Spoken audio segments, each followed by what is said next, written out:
కూటమి ప్రభుత్వ వైఫల్యాలు, డిఎస్సీ అక్రమాలపై విజయవాడ ధర్నా చౌక్లో వైసీపీ నేతలు చేపట్టిన రిలే నిరాహార దీక్షలు కొనసాగుతున్నాయి. ఈ దీక్షలో ఎన్టీఆర్ జిల్లా అధ్యక్షుడు దేవినేని అవినాష్, మాజీ మంత్రి వెల్లంపల్లి శ్రీనివాస్, మాజీ ఎమ్మెల్యే మల్లాది విష్ణు పాల్గొని మాట్లాడారు.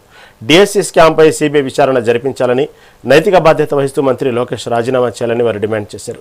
వైసీపీ ఆందోళనలపై ఎమ్మెల్యే బోండా ఉమా దాడులు చేయిస్తున్నారని, ఆయన నోరు అదుపులో పెట్టుకోవాలని నాయకులు తీవ్రంగా హెచ్చరించారు.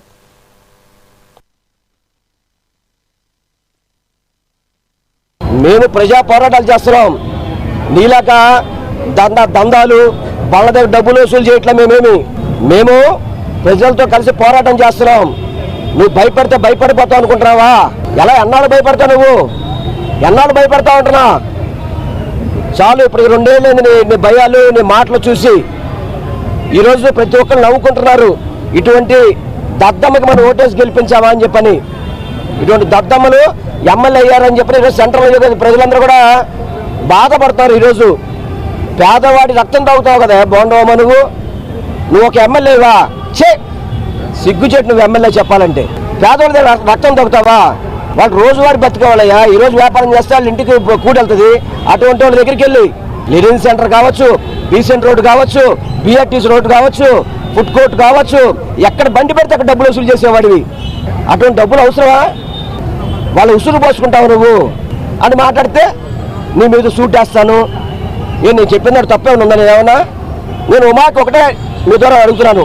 అతను టీటీడీ బోర్డు మెంబర్గా చేశాడు కదా, అతనికి దేవుడి మీద నమ్మకం ఉంటే ప్రమాణం చేయమని చెప్పండి. ఏ బండి దగ్గర డబ్బులు వసూలు చేయలేదని చెప్పని. ఇందిరాగాంధీ మున్సిపల్ స్టేడియం దగ్గర ఫుడ్ కోర్ట్ బండికి వసూలు చేసి ఆ రోడ్డు మీద ఉన్నటువంటి వాళ్ళు ఉసురు పోసుకుంటున్నారు కదా. మీకు సంబంధించినటువంటి బిఆర్టీసీ రోడ్లో మీ వాళ్ళు డబ్బులు వసూలు చేసి కరెంటు కూడా అమ్ముకుంటుంటే మొన్న కృష్ణలంక చెందినటువంటి ఒక వ్యక్తి కూడా చనిపోయాడు కదా. ఈ ఉసురు తగలదా?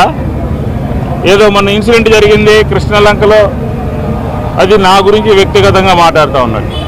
నువ్వు ప్రతి బారు దగ్గర ఎమ్మెల్యే అయిన తర్వాత డబ్బులు వసూలు చేసావు కదా, మరి నీకు సిగ్గుందా?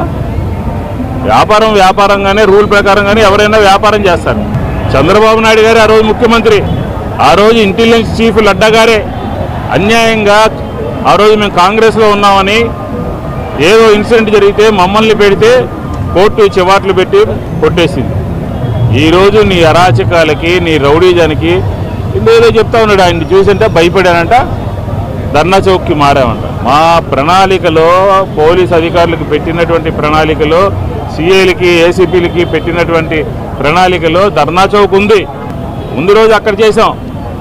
నువ్వు చేసింది హింసాత్మక సంఘటన కాదా? నువ్వు చేసింది దౌర్జన్యపూరితమైనటువంటి సంఘటన కాదా?